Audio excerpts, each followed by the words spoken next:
2025년 6월 저는 부천에 있는 빌라를 경매로 낙찰받았습니다. 낙찰 전에 위층 반장 아주머니께 아래층에 임차인이 살고 있다는 이야기를 들었고 전화번호도 함께 받았습니다. 그 번호로 전화를 걸고 문자를 남겼지만 연락은 닿지 않았습니다. 그때 문득 뭔가 이 명도 좀 어려울 수 있겠다라는 생각이 들었어요. 낙찰 다음날 저는 사건 기록 열람을 했습니다. 이 과정에서 처음 받았던 번호 말고 또 다른 임차인의 연락처를 발견하게 됩니다. 이때부터 조금 이상하다는 느낌이 들기 시작했어요. 처음 받은 번호는 아마 상관없는 동거인의 번호일 수도 있겠다라는 생각이 들었고 일단 서류에 적혀 있는 임차인에게 직접 연락을 해보기로 했습니다.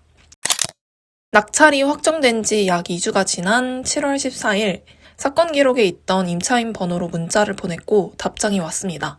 그분은 이미 2년 전에 이사를 나갔다고 하시더라고요. 전세 사기를 당했고 집주인에게 돈을 받지 못해 허그 보증 보험을 통해 겨우 탈출했다고 하시더군요. 그럼 지금 우리 집에 살고 있는 사람은 누구지? 가스 계량기 상태, 쌓여있는 우편물, 그리고 위층 아주머니의 말까지 분명 이 집에는 사람이 살고 있는 것 같았습니다. 낙찰 후에 현관문에 쪽지도 붙여왔지만 여전히 연락은 없었습니다. 이 방법은 정말 쓰고 싶지 않았는데요. 결국 내용 증명을 보내기로 합니다. 이때 잔금 납부와 동시에 법무사를 통해 인도명령 신청을 함께 해두는 게 좋습니다. 아무튼 살다 제가 내용 증명을 보내는 날이 올 줄은 몰랐네요. 주셔야지 무사히 접수가 가능한데 아니 맥북 진짜 왜 이러는 거야. 그냥 다운받게 해줘. 그리고 7월 21일 내용 증명을 보낸 이후 드디어 연락이 왔습니다. 그분들은 집을 구하는 동안 잠시 머무는 단기 임차인이었습니다.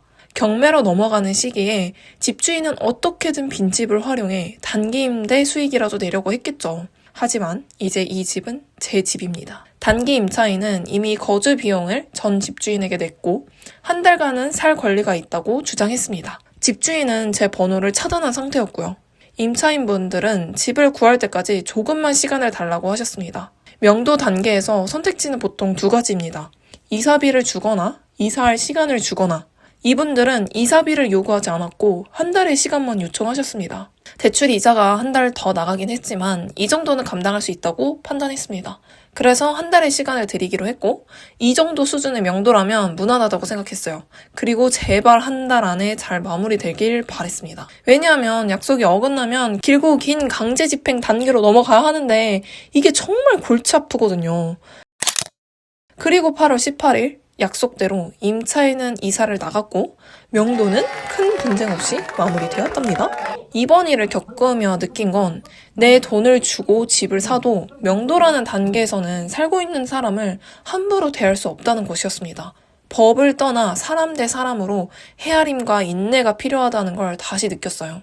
만약 살고 있는 임차인이 전세 사기 피해자였다면 이제 이 집 내 집이니까 나가라 라고 말하기엔 서로 마음이 너무 상하니까요. 상대방의 입장을 잘 헤아리고 이야기를 들어주고 내가 줄 수 있는 건 주되 약속을 저버리고 신뢰를 깨는 순간부터는 강제집행이라는 법의 울타리 안에서 치열하게 내 자산을 지켜야 한다고 생각합니다.